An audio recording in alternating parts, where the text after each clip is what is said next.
Alhamdulillahirabbil alamin wassalatu wassalamu ala asrofil anbiya'i wal mursalin wa ala alihi washabbihi ajmain. Innal hamdalillah nahmaduhu wa nasta'inuhu wa nastaghfiruh wa na'udzubillahi min shururi anfusina wa min sayyiati a'malina may yahdihillahu fala mudhillalah wa may yudlil fala hadiyalah. Asyhadu an la ilaha illallah wahdahu la syarikalah wa asyhadu anna Muhammadan abduhu wa rasuluh. Ya, terima kasih banyak. Pertama saya ucapkan kepada Bapak Dr. Ahmad Alim MA yang telah memfasilitasi kami untuk live bedah buku tafsir pendidikan Islam. Dan terima kasih juga saya ucapkan kepada moderator, host, ya, Uhti Siti Rahma Bahrain. Ya, alhamdulillah yang sudah memberikan kesempatan dan waktunya kepada saya untuk menyampaikan materi pada kesempatan sore hari ini. Ya, adapun materi yang akan saya sampaikan pada kesempatan sore hari ini terkait dengan pendidikan seks, ya, yaitu yang ada di bab 10 ya di tafsir pendidikan Islam. Nah, yang ini diawali penulis mengawali dengan fakta sebetulnya. Jadi fakta ini saya update secara kekinian tentang bagaimana fakta-fakta meningkatnya pornografi dan pelecehan seksual ya yang terjadi terutama di negara kita. Saya ambil dari beberapa data gitu. Jadi ini juga data tidak semua saya ambil karena banyak sekali data-data tentang bagaimana fakta meningkatnya pornografi dan pelecehan seksual. Misalnya ini saya ambil data 2015 itu terjadi konten pornografi itu menjadi salah satu konten yang paling digemari ya di 2015 ini sebanyak 57%. Kemudian bagaimana pemerkosaan itu terjadi meningkat setiap tahunnya. Kemudian sampai 2018 itu terjadi kekerasan terhadap perempuan.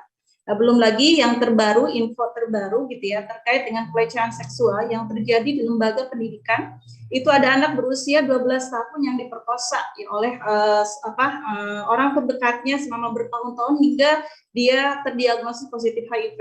Gitu. Kemudian belum lama juga ada anak SD memperkosa teman sekelasnya.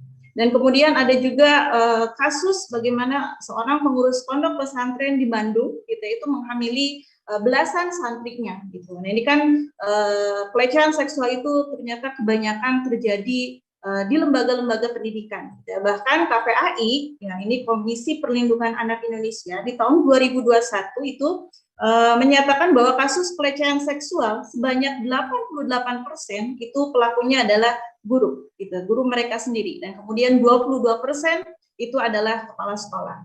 Nah, ini merupakan sebuah fakta ya yang sungguh memilukan, ya di mana lingkungan pendidikan yang seharusnya menjadi tempat aman bagi pelajar, gitu ya, nyatanya menjadi tempat yang begitu tinggi terjadinya kekerasan seksual.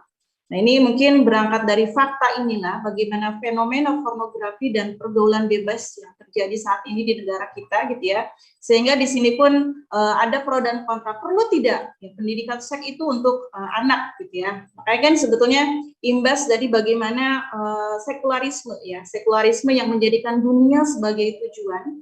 Ya, kemudian kenikmatan jasmani dan berlimpahnya materi ini telah membutakan hati ya, sehingga ringan sekali orang itu melakukan kemaksiatan.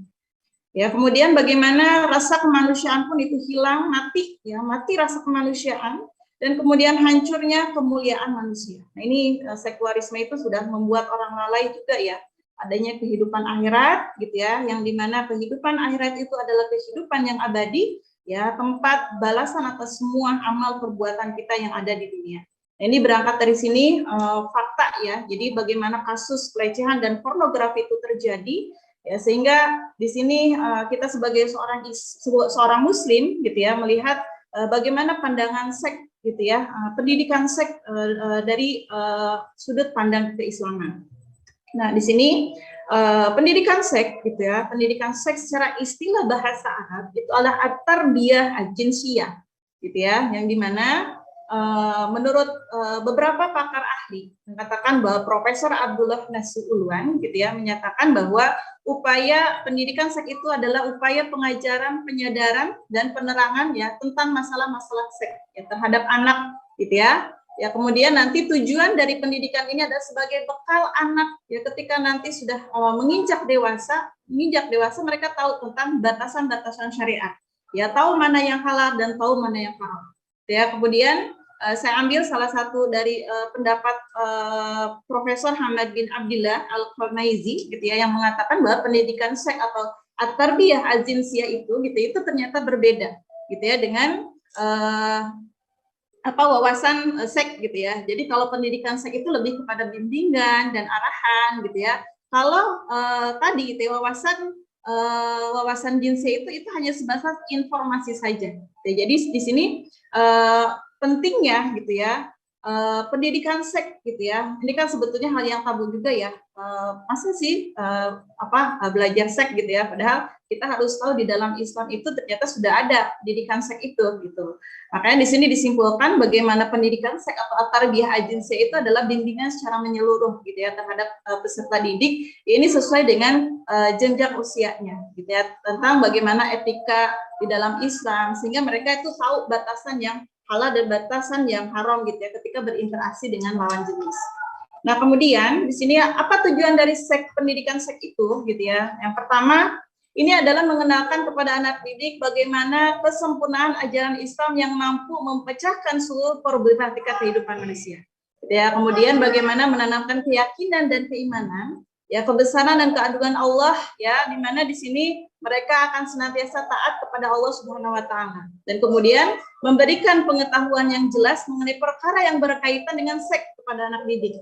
Gitu ya. Kemudian juga untuk membentuk akhlak, ya, sikap dan tingkah laku mulia di kalangan anak didik berhubungan dengan seks dan kesehatan reproduksi. Gitu. Dan kemudian untuk meluruskan paradigma anak didik ya dalam hal berhubungan dengan lawan jenis ya, serta urgensi pembentukan institusi keluarga yang sakinah, mawaddah warahmah. Juga untuk membentuk tuntunan ya tatanan masyarakat yang harmonis dalam bingkai aturan Islam. Nah, kemudian yang menjadi landasan dari pendidikan seks di dalam Islam itu adalah surat An-Nur ya, surat An-Nur ayat 30 dan 31 ya ini. Jadi dua ayat ini yang menjadi landasan pentingnya pendidikan seks gitu ya. Walaupun memang banyak ayat-ayat yang lain yang menjelaskan tentang pendidikan seks ini gitu ya. Nah, ini dari ayat 31 dan 32 dari surat An-Nur ini memerintahkan dua ayat ini memerintahkan gitu ya hal yang mendasar terutama kepada laki-laki dan perempuan. Jadi kaitannya untuk pertama adalah untuk ghadul basar ya, menjaga pandangan. Yang kemudian yang kedua itu adalah hifdzul furuz ya. Jadi dua ayat ini menekankan kepada dua hal, yaitu ghadul basar dan hifdzul furuz. Nah, mengenai ghadul basar yang dijelaskan dalam ayat Al-Qur'an surat An-Nur ayat 31 dan 32 ini. Nah, ini ditafsirkan oleh beberapa pendapat gitu ya, penafsiran para penafsir gitu ya. Yang saya ambil penafsiran dari Ruh Al-Ma'ani. Ini salah satu tafsiran dari Ruh Al-Ma'ani bahwa menurut beliau gitu ya, seluruh malapetaka sumbernya dari pandangan. Dan besarnya nyala api berasal dari bunga api yang kecil. Ya, betapa banyak pandangan yang jatuh menimpa hati ya, yang memandang ya sebagaimana jatuhnya anak panah yang terlepas antara busur dan talinya. Nah, ini bahayanya ya namanya pandangan. Makanya kan ada pepatah berawal dari mata ya lalu turun ke hati gitu. Jadi pandangan mata itu memang hal yang sangat penting untuk dijaga gitu kan, karena kalau misalkan tidak dijaga itu akan menimbulkan hal-hal yang lain ya. Bahkan bagaimana Rasulullah SAW bersabda, pandangan itu adalah panah beracun di antara panah iblis ya. Siapa yang meninggalkannya karena takut kepadaku, maka aku akan gantikan dengan keimanan yang ia akan dapatkan manisnya di dalam hatinya. Nah, itu penafsiran dari ghadul basar ya, menundukkan pandangan. Menurut beberapa para penafsir yang tadi saya ambil dari penafsiran Ruh Al-Ma'ani, yang ini menegaskan bahwa memang seluruh malapetaka itu awalnya adalah dari pandangan gitu. Nah, kemudian larangan tadi gitu ya terkait dengan surat An-Nur 30 dan 31 itu tentang pertama adalah untuk menjaga pandangan, yang kedua adalah untuk menjaga kemaluan. Nah, ini ditafsirkan oleh beberapa penafsir. Yang saya ambil salah satu tafsirannya itu adalah dari As-Sam'ani ya, ditafsirkan bahwa kewajiban bagi setiap muslim itu memiliki sifat ifah, gitu ya, yaitu menjaga kehormatan, ya, tidak menyalurkan syahwatnya kecuali pada apa yang dihalalkan Allah, gitu ya. Jadi perintah ini perintah untuk menjaga pandangan dan menjaga kemaluan ini saling bersinergi, gitu ya. Jadi menjaga pandangan itu adalah pintu pertama, gitu ya, menuju pintu-pintu selanjutnya. Jadi di sini pandangan itu harus dikendalikan. Apabila pandangan bisa dikendalikan, insya Allah kemaluan pun mudah untuk dikendalikan, ya.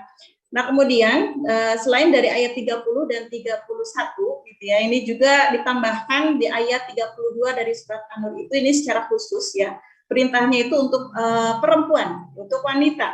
Ya, ini agar lebih berhati-hati dalam menjaga auratnya, gitu kan? Karena banyak terjadinya pornografi dan pelecehan seksual itu kan terutama memandang wanita, gitu ya, melihat perempuan, melihat wanita. Makanya di sini kehati-hatian perempuan itu untuk menjaga auratnya, gitu ya, menjaga perhiasannya, ya, kecuali memang kepada mahramnya yang telah disyariatkan, ya, agar terhindar dari fitnah tadi pornografi maupun porno aksi, ya, itu yang dapat mengundang syahwat orang lain, gitu. Nah, kemudian kajian, ya, aplikasi dari tafsir tadi, ya, dalam surat An-Nur 30, 31 dan 32 yang bisa kita ambil. Nah, sebetulnya ini semua itu sudah ada di dalam Al-Qur'an, gitu ya. Makanya ketika pertama tadi ayat 30, 31 untuk menjaga pandangan dan menjaga kemaluan. Nah, ini makanya aplikasi ini yang bisa kita lakukan, ya, terhadap anak didik. Pertama, menahan pandangan, gitu ya. Jadi ini menghindarkan anak dari segala tontonan, ya, yang ini yang mengandung hal-hal pornografi maupun porno aksi, gitu. Kemudian bagaimana kita membatasi anak, ya, menggunakan HP, internet dan sebagainya. Kemudian memisahkan antara siswa laki-laki dan perempuan. Nah, ini di ruang kelas, ya. Ini juga bagian dari pendidikan seks, ya. Jadi laki-laki di depan, perempuan di belakang, gitu ya. Itu seperti itu. Nah, kemudian memisahkan tempat tidur, ya, dimulai dari usia anak 7 sampai 10 tahun. Ini sebetulnya sudah ada, ya, aturannya itu di dalam Islam, gitu ya, memisahkan tempat tidur dimulai dari usia 7 sampai 10 tahun itu. Nah, kemudian mengajarkan adab yang meminta izin. Kan di dalam Islam itu ada 3 waktu aurat, ya, 3 waktu aurat yang ini anak-anak tuh harus tahu, ya, harus paham, ya, tentang waktu-waktu ini, dan di mana waktu itu adalah waktu mereka harus meminta izin, ya, ketika masuk ke kamar orang tuanya, gitu. Nah, kemudian terkait dengan tadi hifzul furuz, ya, menjaga kemaluan. Nah, ini menjaga kemaluan itu bisa dilakukan dengan menanamkan rasa malu pada anak sejak dini, gitu ya, menanamkan jiwa maskulitas, gitu ya, kepada anak laki-laki dan feminitas kepada anak perempuan, gitu. Jadi jangan dibiasakan anak laki-laki pakai anak perempuan pakai bajunya laki-laki, mainannya juga, gitu ya, mainan laki-laki, gitu ya, karena tadi, ya, itu dimulai sejak dini. Kemudian mengajarkan kesucian kelamin, ya, mengenalkan hukum mimpi basah. Nah, ini kalau misalkan anak sudah haid, ya, kemudian ihtilam, itu harus diberikan penjelasan, ya. Kemudian mengenalkan hubungan mahram dalam keluarga. Kemudian mengingatkan dampak buruk, ya, pergaulan bebas yang membahayakan seperti pada fase sekarang ini, gitu ya. Kemudian menetapkan aturan, ya, agar tidak berpacaran, gitu ya, untuk berpacaran, apalagi berkhawat, gitu ya, melakukan. Nah, kemudian ini yang ketiganya itu adalah tadi terkait dengan surat An-Nur ayat 32-nya, ya, meninggalkan bersolek gaya jahiliyah. Ini akan terkait dengan perempuan, ya, wanita. Nah, makanya ini dibiasakan anak perempuan itu lebih banyak tinggal di rumah, gitu ya. Kemudian memperkenalkan, ya, padanya itu hakikat ibu rumah tangga yang perannya itu ada di rumah, gitu ya, untuk mendidik anak-anak. Nah, kemudian bagaimana etika berhias, tidak boleh terbarus, gitu ya. Kemudian membiasakan gaya hidup yang bersahaja, ya, mewajibkan semua anak didik untuk berpakaian syar'i. Nah, ini juga, ya, dijelaskan tentang auratnya laki-laki dan perempuan, gitu ya. Perempuan itu harus menutup aurat, gitu ya, seperti itu. Nah, itu kesimpulan, ya, dari dari pendidikan seks, gitu ya. Nah, makanya Islam itu merupakan agama yang sempurna, gitu ya, di mana pendidikan seks itu menjaga kehormatan dan menjaga kemuliaan manusia. Nah, mungkin itu aja, host. Saya kembalikan kepada host.